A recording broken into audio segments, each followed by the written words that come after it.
Hello, everybody. Hopefully, we are live streaming to the nation, so to speak, wherever you may be, in fact. And welcome back. Thank you for joining us on this next Light and Land virtual tour. We're off around the world again on our travels. And today we're going to Stockholm and a little bit more than that, actually, which I'm going to tell you about in a minute. But a usual welcome. Do let us know where you are in the comments. I will try and stay on top of all of those as the evening goes on. And if you have any questions, as per usual, do let us know on there, and myself and Astrid will pick them up. But firstly, Astrid, hello. Hello, Sam. How are you doing? Good to be with you. I'm looking forward to our little chat. Fantastic. Okay. Well, as if anyone's been watching these ongoing, you will know that we do a sort of virtual tour, but it does depend a little bit on the tutor. And so I think what we wanted to do with Astrid was get into a little bit of background and also a little bit about shooting landscapes, shooting urban, shooting cities, because she's had a bit of a air quotes journey, sorry, difficult word. And it might be interesting for a lot of people out there who are maybe more traditional landscape photographers, seeing how Astrid's vision and aesthetic might have changed a little, but also to now incorporate landscape as well. So although we're taking you to Stockholm, we're going to just set the ground a little bit for you at the beginning so you can get to know Astrid a little bit better, as she's fairly new to Light and Land, at least anyway. So big hellos to all those coming in, letting us know where you are. The Black Isle, Lymington, Surrey, oh, another Dorset, that's good. But Astrid, let's get into it. If you can start us out with this particular image, which is obviously not Stockholm, but is relevant to our conversation tonight. So tell us a little bit more. Yeah, that's actually a very local photograph taken just up the river from where I live, and it's the cover page for on my book that I published back in 2014. And this book was really kind of a starting point or a turning point in my journey, my photographic journey. So I'd taken pretty much exclusively landscapes up to that point, and then the book really gave me a focus on a range of subject matter. It was all about my local area, and talking about books, actually, before we go any further into that, Sam, congratulations to your book, Mrs. Zoe, which has arrived on the doormat. I find it absolutely wonderful. And if any people listening now haven't got a copy yet, go check it out. So I'll send you your £25 later. Thank you, Astrid. No, but the book was really a fabulous project for me, and it helped me move kind of photographically and also as a person, because making a book, you learn so much in doing so, which you now obviously are able to confirm. So after the book, really, I came into a phase where I felt I couldn't photograph just landscapes anymore. I didn't see photographically very well, so I needed to change, and that's really when I started looking at my surroundings, street, urban photography. And interestingly enough, while I was working in a city, I didn't really feel the urge to explore the city. But having then stopped working in a city and moved elsewhere, coming back to an urban environment was really, I found it very invigorating, visually fascinating. I started seeing things, and so I then moved the other direction and photographed pretty much exclusively urban scenes, like this one you can see here, which was a little scene I spotted earlier this year, actually. But the fascination then with the urban work, it kind of was swung the other way, and I needed then to find a balance between coming back to landscapes at some point and continuing with the urban stuff and the street scenes and architecture. So I've kind of broadened my horizon, and I now pretty much photograph everything I can see, and I don't mind where I am. I'm always comfortable just looking around, and I'm quite happy spotting scenes. Like this lady, this was actually quite interesting. She probably walked past that garage door any number of times. And when I photographed her, she spotted me, and then made a surprise turn to investigate what I was photographing, and she'd probably never seen this dog's face on this garage door. Like we all move past stuff all the time and we just don't see it. So I really enjoy now looking out for these things, watching people, even although I never used to photograph people, and making the photographs that wherever I see something, that's what I photograph. So I don't just come back to one or other genre. And I also found it quite fascinating over the years. I really love doing reflections now. This particular image is a good example. So I find it's kind of an indirect way of photographing other people. You spot it as a reflection. You don't actually look at them, and they don't know that you're photographing them. Nobody pays any attention. And it's also, in a way, a reflection provides a sort of an open-ended story, because I can look at this photograph and ask the question, who is she? Where is she going? And I will never get the answers to that. So in a way, it's an open-ended photograph, and perhaps depending on how I feel when I look at it, I can always put a kind of a different story into it. And I find it quite appealing. So reflections and sort of indirect photographs with open-ended little questions are something that really appeals very much to me at the moment. And there are some, excuse me, there are some crossovers, of course, with, you know, compositionally, wherever you are and however you might be shooting, there are things that tend to be stronger or more coherent, perhaps. But there are one thing I just wanted to pick up on, actually, just if we even flick back a second, you know, that element of humor, in a way, or curiosity of peering into people and their lives is quite different from being out in the landscape. So did you struggle with that transition at first? I know, you know, it was a fresh pair of eyes for you to shoot in that way, but did you feel that sense of nervousness, literally having your camera out and shooting people? Yes, very much so. I was absolutely scared stiff, really, because I'd never pointed my lens at people, other than for the book. I did a few portraits sort of local people, but they were happy to be photographed, obviously. So this was really new. And I think I started off with photographing shadows of people and sort of maybe up to the knees, you know, feet and things like that. But over time, I got more comfortable, and normally I'm also quite far away. So I had a fairly long lens on and was basically already in this position where I was standing, and she walked into the shot. So it's one of those things that is okay when you're there and you wait for somebody to walk into your shot, then and you're ready. I mean, this was obviously, I couldn't have predicted that she would walk past, but I was ready. And then it wasn't so much as me pointing my lens at her, but she just simply walked through the shot. So that's I find that quite comfortable now. It's okay, because it's not that intrusive. It's not stalking somebody and trying to wait until they are in the right position, but it's the other way around. So I'm there, and if they walk into my shot, then so much the better.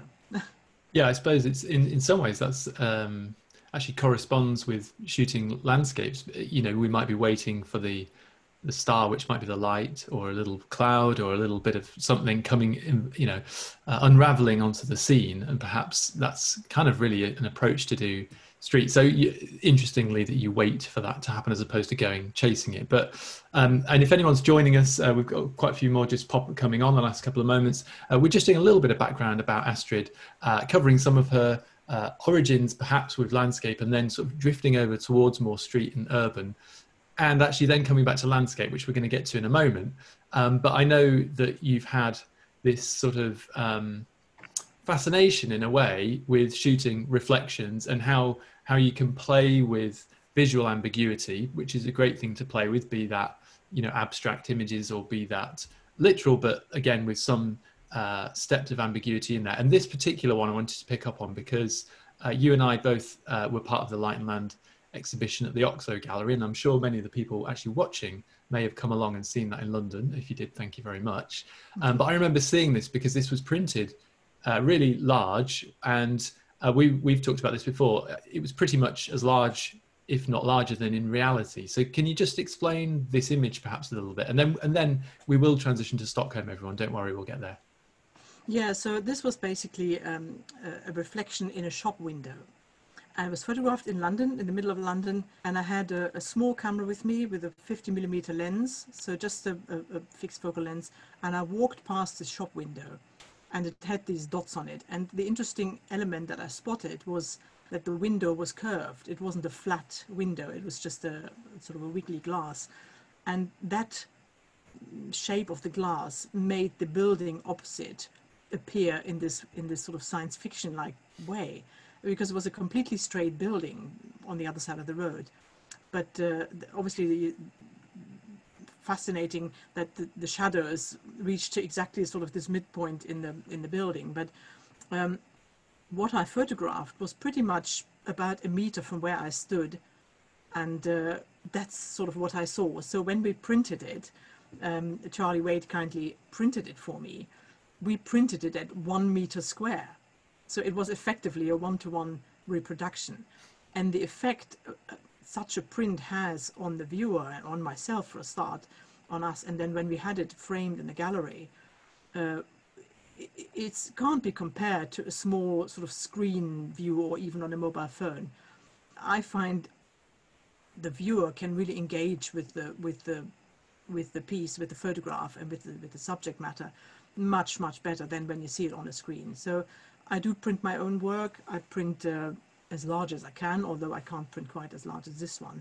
But it was a fascinating experience, and I can only encourage anyone who can print to do that. And it slows you down, it slows the viewing down, it slows your viewer down who might want to engage with this photograph, and I find it's a very satisfying experience. So this was quite a favorite of mine, this photograph.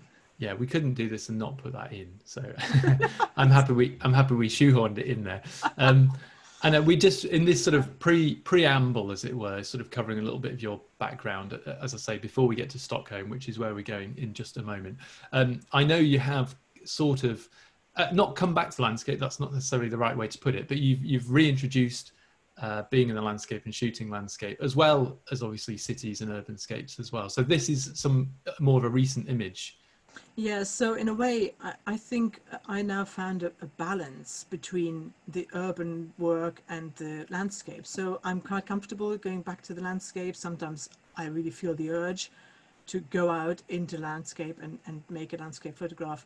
But I find that I relish the freedom to do both, and even people and other subjects, because it just gives me the freedom to play and to experiment and to feel my way around my surroundings, really. So I can't just photograph landscapes or just cityscapes or architecture. I have to have all of it, really.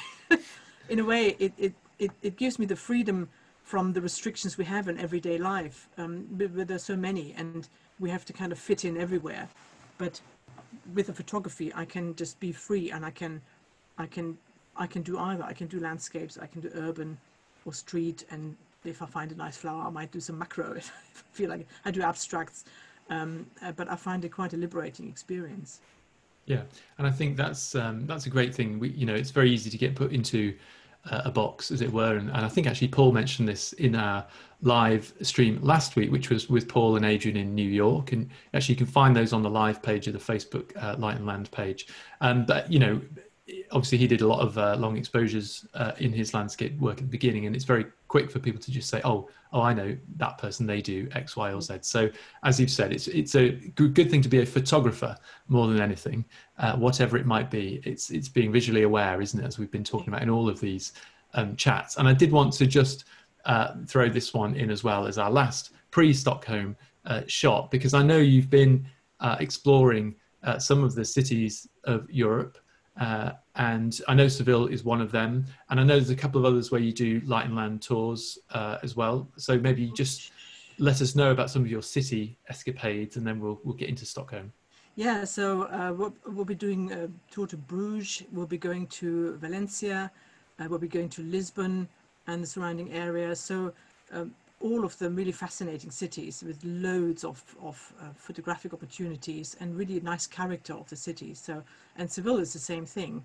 And this one was just, it fascinated me because of the structure and the light and the and these sort of shapes you can see. It's like a, I mean, three-dimensional is just no question with this picture. Takes you really right through the this walkway, which is in the Alcazar in Seville, in the Royal Bath. It's the Royal Bath. So yeah, so architecture fascinates me as well as many other things now, and that's just one of the things I spotted. Interestingly enough, hordes of tourists were right next to me, photographing the actual water, and in front of this gangway, this walking path here, there was nobody. So it was really quite interesting. But I do enjoy sort of exploring these little sort of cameos and scenes. Well, I but think plenty to come in these tours. So all these cities have, and same as with Stockholm, they have a fabulous character. They're really interesting to photograph, and the people are brilliant. So it will have lovely sort of introductions into the lives of these, what makes those cities tick. and that's it, isn't it? It's getting under the skin of the character of the city, and the people obviously Yeah. are part of that, but also the architecture. And so that's what we're going to get into with Stockholm. But hopefully some of that background just gives you a little bit of idea about some of Astrid's, visual aesthetic perhaps, and open-mindedness. I think that's a great thing to have, to be receptive to what might be happening in and around you. And in city scenes and urban scenes generally, that's a really good thing to have if stuff is happening quickly, and or, like I say, we're trying to unearth the character visually of a particular location. But Astrid, let's get to Stockholm, and we've got just a couple of maps. Obviously, if anyone isn't wholly familiar with where it is, but it is relevant because it has a very peculiar, in a way, sort of layout, doesn't it, geographically? Yes. So obviously Stockholm is the capital of Sweden, and it is called, is one of the cities that is called the Venice of the North, simply because of the amount of water that's around it, and it's built on 14 islands and has plenty of bridges, 57 bridges. But more than that, it's just sort of between Lake Malaren and the Baltic Sea. And as you can see on this map, there are innumerable islands. Some say 24,000, some say 30,000. There are probably some small ones that have not even been counted. So it's a very, very much a sort of a water-rich city, and its history. Obviously, the Vikings were there about 1000 AD, and then Stockholm was sort of built in the 13th century. They started building the city, the old town, and it went on from there. And it was very big, grew as a city as part of the Hanseatic League. Obviously, a lot of cities around the Baltic Sea were part of the Hanseatic League, sort of a trade union, the trade sort of Block, so to block. speak. Yeah, exactly. Yeah. So that brought a lot of prosperity to all these cities that were part of that. So we're going to break it down into three main sort of parts, because obviously when we put these virtual tours together, we try and give them some sort of roadmap, and it gives you an idea. It's not everything you're going to see in Stockholm generally, but it's a great first idea of some of the scenes you might be seeing and some of the visual things that have appealed to Astrid. And we start in the Gamla stan area, Astrid. So tell us a little bit more about that, and then we can walk through some of these images perhaps and pick a couple out as we go. Yeah, so Gamla stan is the oldest part of Stockholm. That was the one that was started to be built in the 13th century. Now, most of the buildings in there now are from the 17th centuries, from the 16th centuries, 16th and 17th centuries, but the street layout is still completely medieval, and the cobblestone streets, and it's a fascinating area. Itself, it's built actually on 3 islands, so the little bridges connecting it, and it's an area that it's not a museum area, so people live there and go about their business, but it's a fascinating area to explore because it's very well kept. It's got lots of color. It's got millions of little features. The lamps, the street lamps, they're all attached to the houses, as you can see in this photograph. Little cameos everywhere. It's just a pleasure to walk around and discover them and see how life how people went about their lives in a much earlier time. So it's a legally protected area, so there can't be any new builds or major changes, which is really good. And the car traffic is also restricted, so in the very center there are no cars, which is fabulous. And we'll be photographing both in the daytime and also in the evening after dark, which will be fascinating. So I think just a little quick one on this image, and then we'll walk through a couple. But if the great thing about shooting in cities and in urban areas is during the day, sometimes when the more traditional landscape might not come to a close, but be harder work or less traditional, you do get lots of great light and shadows to play with, don't you, in cities? And so it is something where you can be on the move throughout the day and always being aware of what's going on. Exactly, yeah. This is the good thing about an urban environment. It doesn't matter if it's completely blue sky with no clouds. That's even quite good, actually, because you get strong lights, strong shadows, like this one here. I really love the the outline of the light on the lamp, and it sets it apart from the bits in the background. But it's something you can just explore all day long, which is something we may be able to do, but we often don't do if we're just out in the landscape, because we're waiting for clouds, we're waiting for the golden light and so forth. So in a city, it's really fascinating. And also we might see interesting people, we might see little things happening, like in the picture we saw before. So we'll be ready.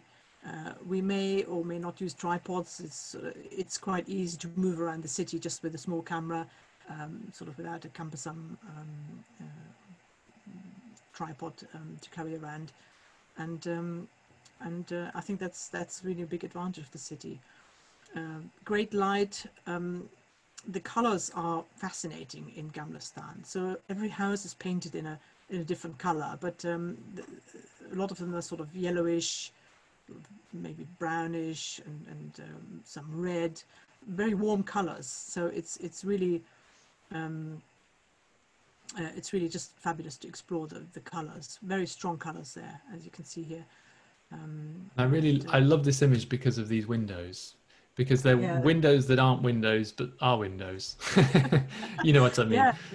So they were I think they had strong sunlight on them, obviously on the other house wall, on the opposite house wall, and that's what reflected them onto this particular building. And of course, I love the repetition of the shapes. So you have the rectangle windows, and the lamp has got the same edges in effect, and it started talking to me. Yeah, I really like it, because it's that visual ambiguity that we talked about a little bit before, when you were discussing shooting shadows of people perhaps, or reflections of people. This is a similar idea but in a different way, right? It is, because we can't actually see the building with the windows. We can only imagine what it's like. All we see is the reflection of the windows, so we can even speculate what's going on behind them, or what it might be. So it's that type of photograph where you can put your own story in a way, same as with the other city pictures, the reflections that we looked at, and I find that interesting. I find I often come back to photographs where I can put in another question and another story every time I look at it. Maybe that, at least I hope that's what makes people come back to photographs. It's fascinating if you ask people, actually, what does it tell you? And you ask 10 people and they come back with 10 different answers. It's really quite fascinating.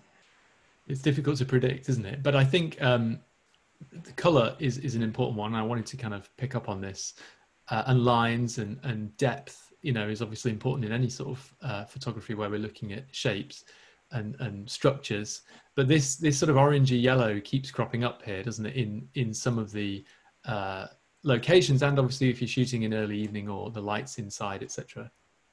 Yeah, it's very prevalent. So it's a lot of the color is this sort of brighter orangey yellow color on the buildings, and then of course here in this scene, the lamps, the lit windows from, you know, obviously it's a narrow, very narrow little passageway, a little street, so people have the light on even during the day because there's probably not much daylight reaching them, and that's sort of added to this the color scheme, which I find very pleasing to look at. But it's something we'll find a lot in Stockholm, in these narrow streets and narrow alleyways.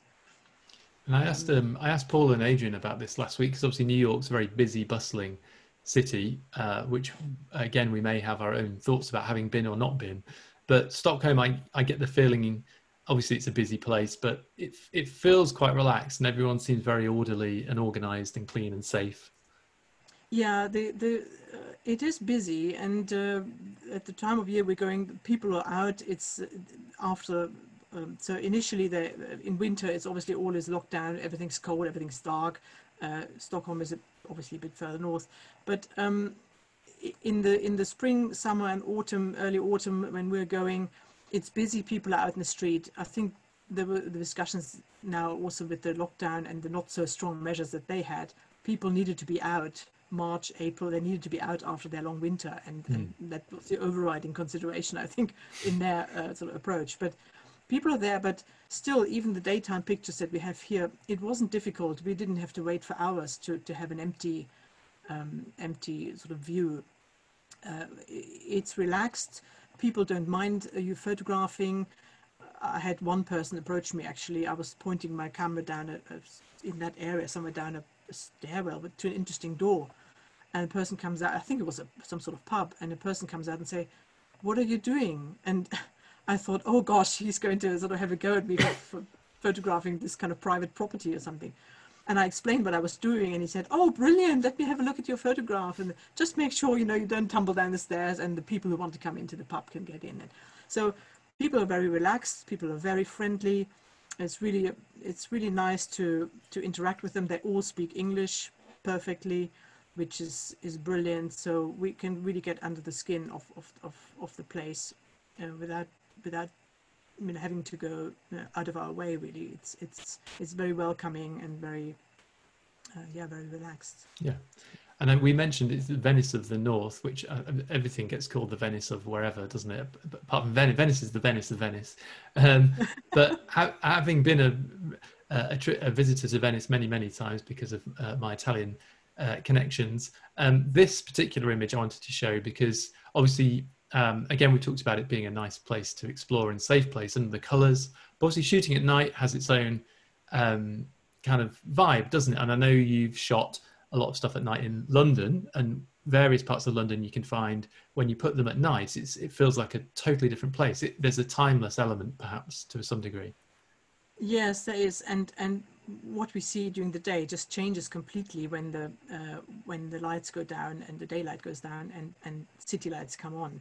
So it's fascinating. I mean, in this particular one, we can see the street lamp, obviously, and the coloured windows from the lights, which really make that image for me. But it's a safe place to explore. We can be out in the evening. At the time of year we go, it'll be dark fairly early, so we won't actually sort of spending the night outdoors. We have our bedtime, but photographing at night is wonderful because it just reveals a different aspect of the city, really, of the buildings. We can see other shapes, other colors, other lines, other graphics, and I find it absolutely fascinating. And nowadays, yes, we will probably have tripods, but even if we didn't, with the technology we have available these days, and being able to shoot at high ISOs, it's really not an issue just going out after dark and shooting, but certainly not in Stockholm anyway. So I really look forward to that. We'll have a lot of fun. I'm glad you mentioned the colours down here, and actually with the third, the kind of very neutral white up there. I mean, because I asked you when we do a quick I'm going to let peek behind the curtain now, everybody. We do a tiny little live check just the night before, usually, to check that all the technicals are working. And I was looking at some of these images and I said, you know, I'd really love some of these in black and white, but that doesn't mean they're wrong to be in color at all. But you were keen to espouse the quality of working in color at night as well, weren't you? Yeah, I mean, the color is one of the aspects of that particular area that is really, it's a marked aspect, and it adds, in my opinion, it adds to the photographs. So I always ask myself the question: does it add anything? And if it doesn't, then you know, it's a black and white shot. But here, for me, it's all about the colors. So it's the warm colors and the juxtaposition with the colder, the blue, and the sort of, well, cold sort of light green or yellow, and then the white, which is a cold color, and the colors of the wall, which are really warm color. And it brings in the tension. But if we printed it, if I turned it to black and white, I think we would have lost that tension of the cold and the warm colors, which is always, I find it always very, very pleasing to look at, if there's tension between warm and cold colors. Yeah, no, And it it's works definitely really fabulous in that city because everything is painted, and so we should be able to spot lots of that, like there, exactly. yeah. And thank you everyone for letting us know where you are. We've got lots of Toronto, I think, is winning on the furthest away at the moment. So well done, Margie. You're ahead there. If anybody can beat Toronto, do let me know in the comments. And if there are any questions, obviously we want this to be as interactive as we can. So if you have any queries, either about Stockholm or about shooting urban stuff or shooting at night or anything technical stuff, just let me know. I'll try and pick those up as we get along as well. There's a couple more shots within this Gamla Stan area because it's obviously a very rich place to be working. And this is another great example of the color. And also, you know, symmetry is something that's cropped up in quite a lot of these images. And in some of your examples beforehand, the Seville image perhaps is in particular. And, you know, balancing visual elements is really important, isn't it, compositionally, to get that kind of sense of, yeah, well, balance. Yeah, I'm quite a sucker for symmetry. I really love symmetric images, and I'm not so much a fan of. I love centered pieces in my images. I know it's probably not the most popular thing to do, but it works very well for me in this particular one. So we have obviously the street lamp, and we have the warm colors. We have the shadows and the yellow window frames, and they were yellow. And also, I think you can see the curtains behind are actually blue, so it's not black. So you can see this sort of dark, which is a colder color, the blue, obviously. And but I love the way it sort of it interacts, and then we have the cold white light from the lamp, really. But yeah, symmetry is brilliant. I mean, it's almost like, yeah, like eyes in a Yeah, there's a few faces actually, and there's one coming up in a minute yeah. in terms of the imagery. And actually, that just as we do move on, the symmetry point came up with Charlie when we were talking about his trip to Jordan. And if anyone hasn't seen that, you can see that on the live page or on the YouTube channel.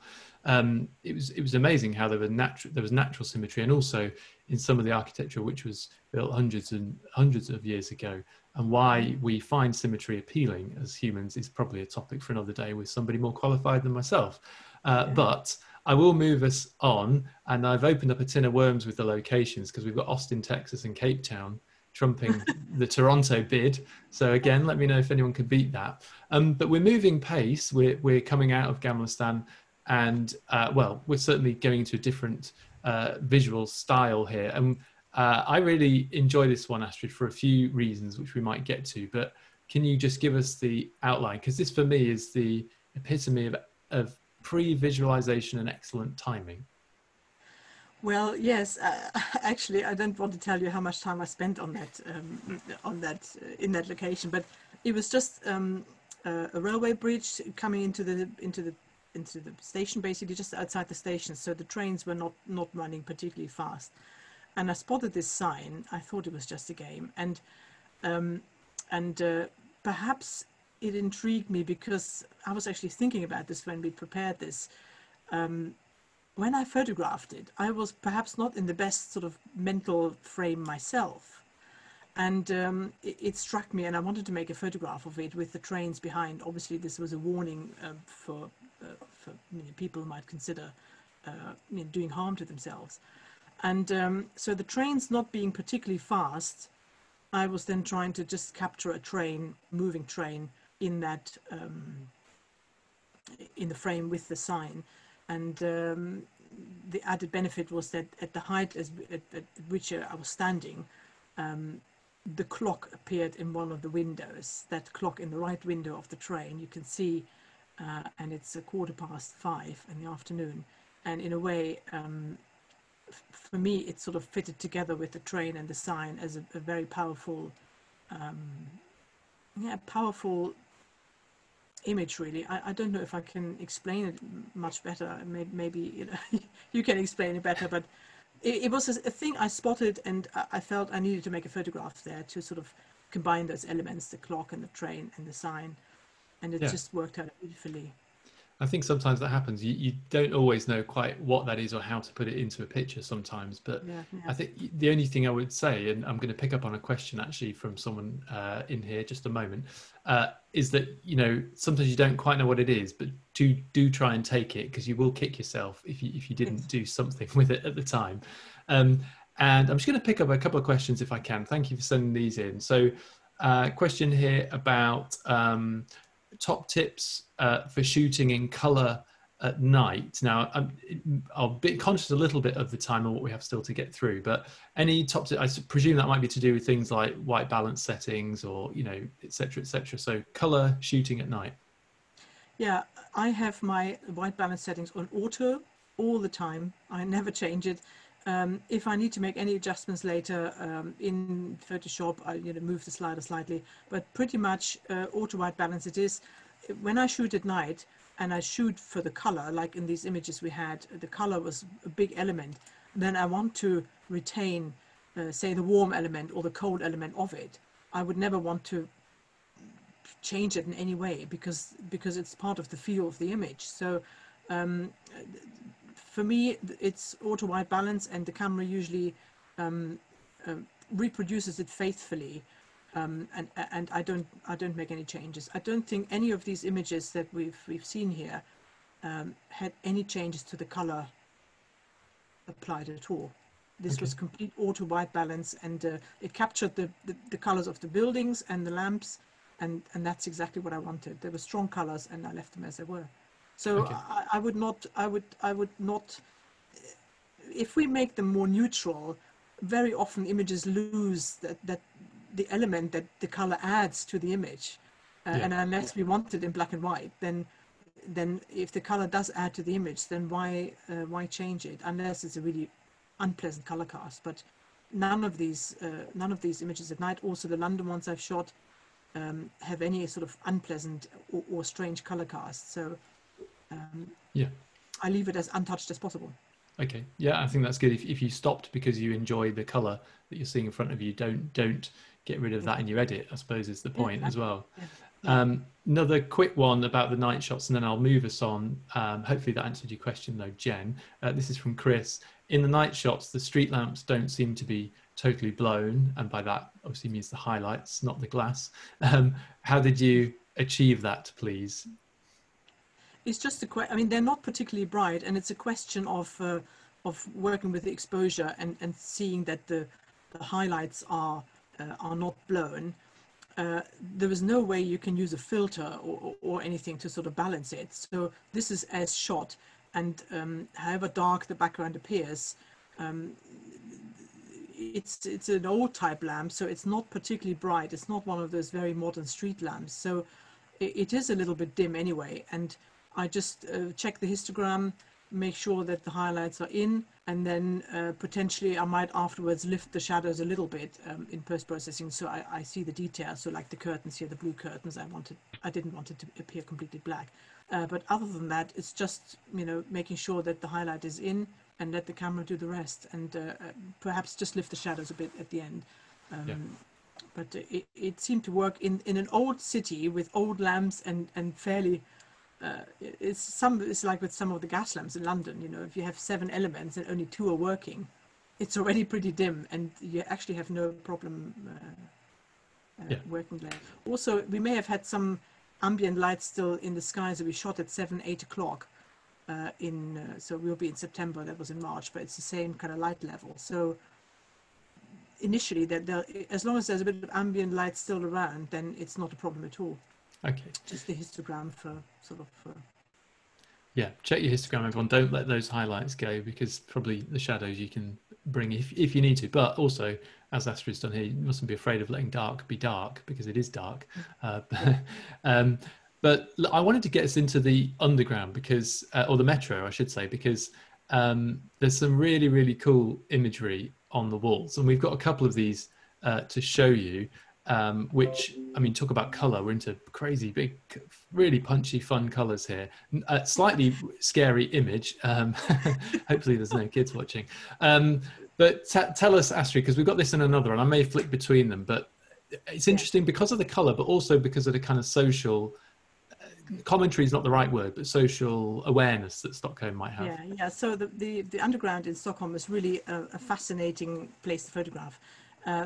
There's about 110 kilometers of network. Is about 100 stations, and over 90 of them have some kind of artwork or other. So it ranges from the whole station looking like a cave. You can see this one is one like that with the sort of funny walls, to just single sculptures of a flower on a platform or something. There is everything in between. So you have sculptures, you have paintings, you have engravings, mosaics, you name it, you can find it there. So we will spend some time photographing on these in these underground stations, and some of them are just made to make people feel good. So like these flowers on the platform are just designed, you stand next to sort of life-size tulip next to you, and just you look at them and it makes you feel good. But some of the stations address social issues, environmental issues, and so forth, and that's really fascinating. This particular one is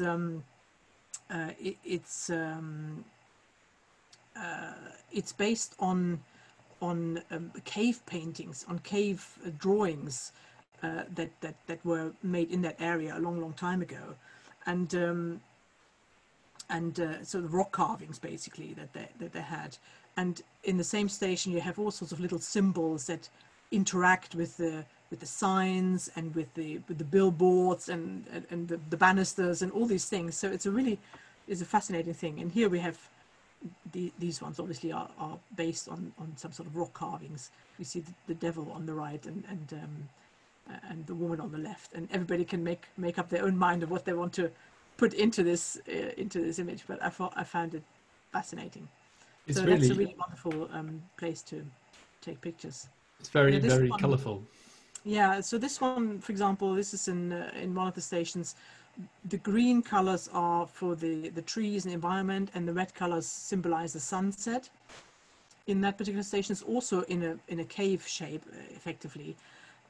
But there are extra paintings in there where the artists basically dealt with or addressed things like deforestation, logging, but also people moving out of the rural area and moving into cities. And so all around that particular station you can find these paintings on the wall and on the platform that address these issues.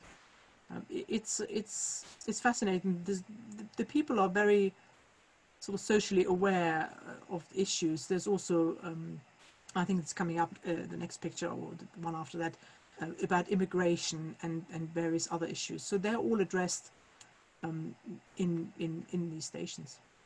They look super fun. I kind of want to get there just to get down there and start playing with some color. And I love the fact they're using the color internally as well as externally as well. And this is a nice example again of,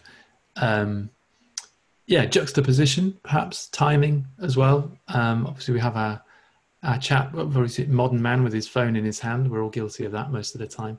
And that sort of juxtaposition against the animal, the elephant, obviously being from another era, so to speak. Yeah, so that's a station that's in an area where there live a lot of immigrants in Sweden. Sweden has a lot of immigrants, and the station features a lot of animal drawings and sort of stylized leaves and various things. It was made to send a message that sort of all people from all areas are welcome. There are little pieces in the station that are called, I've made some notes, one is called solidarity, one is called kinship, a rose for the immigrants, and they're all dotted around the station, and it's a message, obviously, and it's a political message to sort of to people who come in that into that station. And while we were observing this, I saw obviously the trains coming in, and this chap was just standing there, and obviously the elephants are on the wall, and I had the feeling the man-made things, the trains approaching, and might kind of looks as if it runs over the animal. And the chap that appeared, at first I berated him. I thought, oh no, go away. But then he kind of turned in this slight way, as if he sees the train coming and may be hit by it. Obviously he's on the platform, but I thought it was one of those little scenes. The moment I was ready, the camera was ready, so I made this picture. It juxtaposes the animal and the environment and obviously our human sort of influence on it, and yeah, that interested me.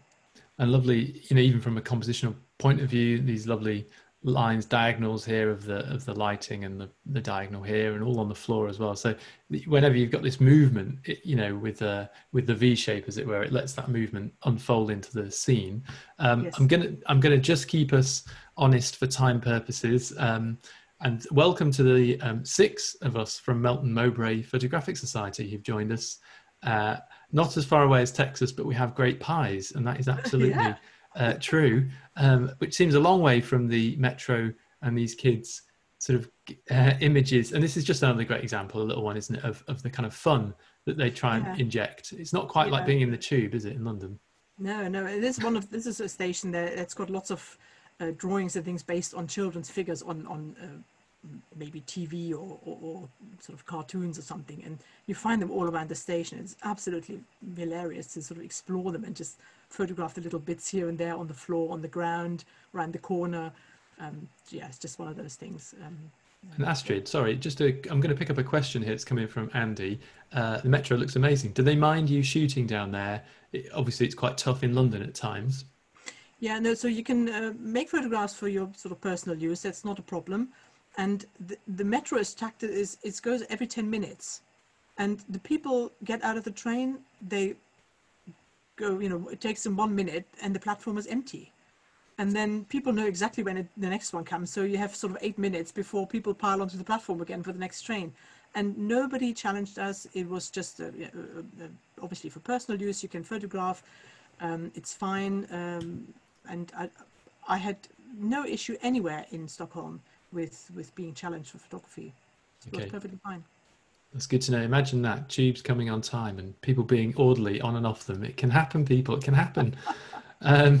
Right, we're going to move on because there's a couple of other little bits we wanted to touch on in this particular area. And we won't be too long. We've got another 10-15 minutes on here with everybody, and we've got another sort of five or so images. So do stay with us. Thank you very much again for joining us, as ever, on this Tuesday at 8 o'clock. Now, Astrid, when we're in cities and urban environments, there isn't always a huge amount of nature for us landscape lovers, so to speak. But obviously, this, again, is another good example of how Stockholm does things a little differently. I know there's a bit of a backstory with this particular location. Yeah, but there are a lot of parks and green areas in Stockholm, so we will be able to get some landscape photography in as well. But this particular one it was shot in Skansen, which is was the world's first open air museum. So it's quite a large area, but it's got some interesting features, which I think we will visit this place because it will give us a really nice another element to the history of the place, the history of the people. And wherever I go, I need to understand and learn about these things for me to get a sort of a reasonably complete picture.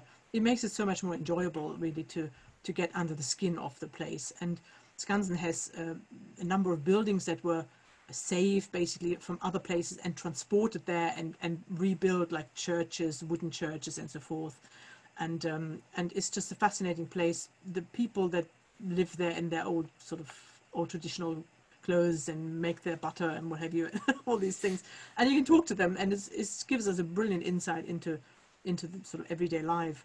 And when you shoot something and you understand some of the background, say in the design of a building, it allows you to see things differently, and also then to perhaps photograph it in a different way, see things that you would normally not have paid any attention to. So I think this will be a great place to explore. Okay, fab. I love the fact we've got a tree with the wood repurposed behind it. So the same thing, different purpose necessarily. Let's carry on, because we did want to talk about this one. I'm not going to attempt this pronunciation. If anyone can see our file names up there, you'll know why I'm not going to attempt this one. But this is more of a serious place, though, isn't it, Astrid? I shouldn't joke. So tell us. I mean, it's Skog's Kyrkogården, which is actually is a cemetery, but it's a UNESCO World Heritage Site. It was built in around 1920, and it incorporates the features of the landscape. So it's a sort of an award-winning place, and it has interesting architecture. It's got this lovely group of trees. And we can just spend some time there and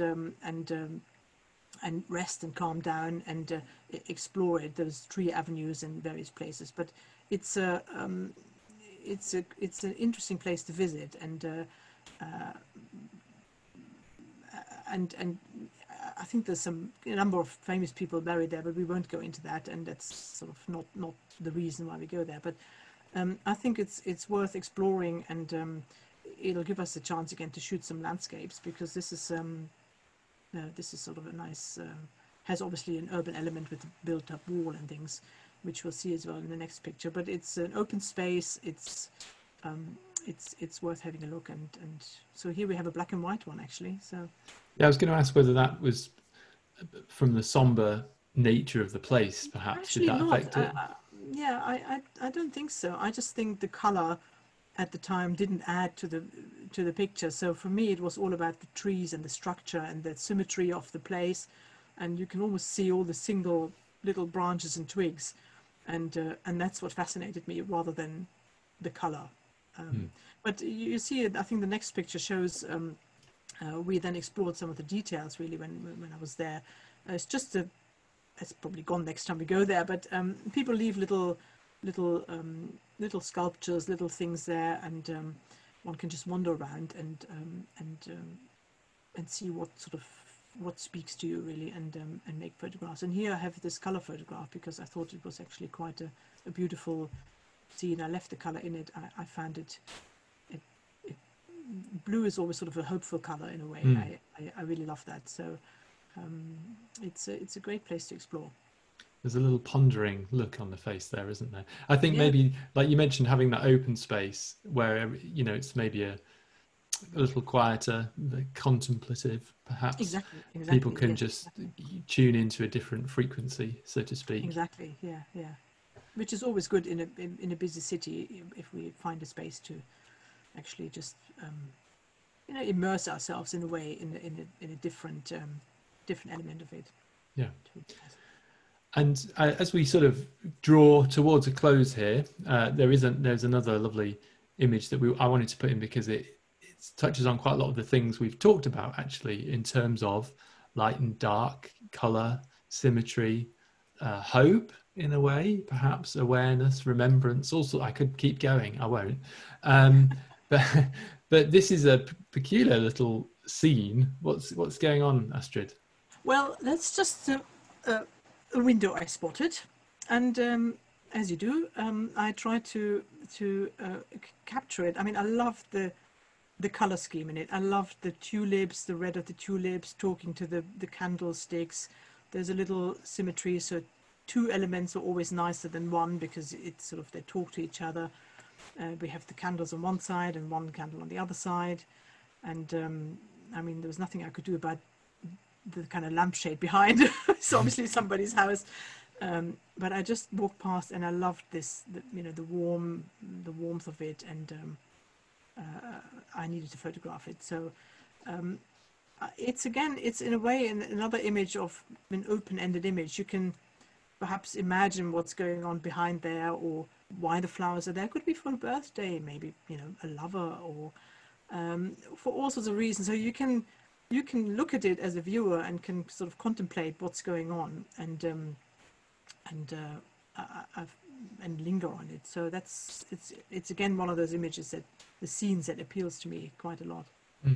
I think, yeah, it's got, again, I would say a lot of these have this kind of timeless, slightly oldie world feel in a way, Yeah. because of the color palettes and because of the architecture and some of the imagery within. But I'd hope this has given everyone a kind of little peek into what Stockholm might be like, and obviously what Astrid is like as well, because all these things are about exploring a little bit more of our leaders and tutors, and letting you know their story. And Astrid, just it's September, which is still, looks like we're on, doesn't it, later in September? Is that correct for the Stockholm tour? Yes, it's later in September. I very much hope that we'll be on.